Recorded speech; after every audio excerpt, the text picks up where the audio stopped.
Mungu hajakuleta bure. Kuna kitu anataka kukuingizia, kuna kitu anataka kukuonyesha, kuna kitu anataka akuvushe ndani, kuna neema Mungu anataka akukutanisha nayo ambayo itakupa mbawa za tai.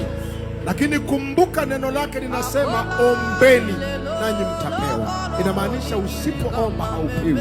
Nataka uinue sauti yako umwambie Baba, nikutanishe na hiyo neema ambayo umekusudia katika mkutano huu. Mungu ulisema sitakutafuta bure.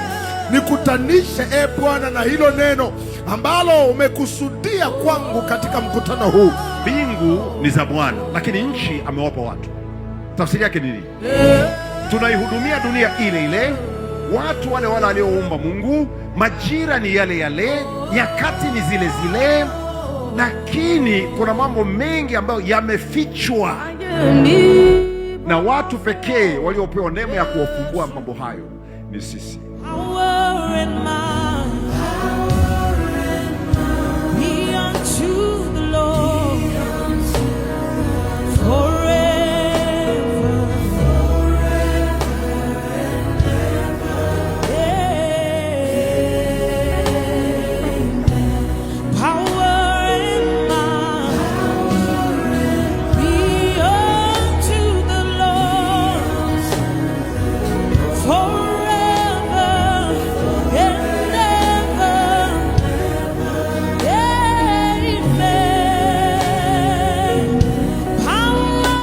Matokeo yaliyoletwa na nidhamu yatatunzwa na nidhamu.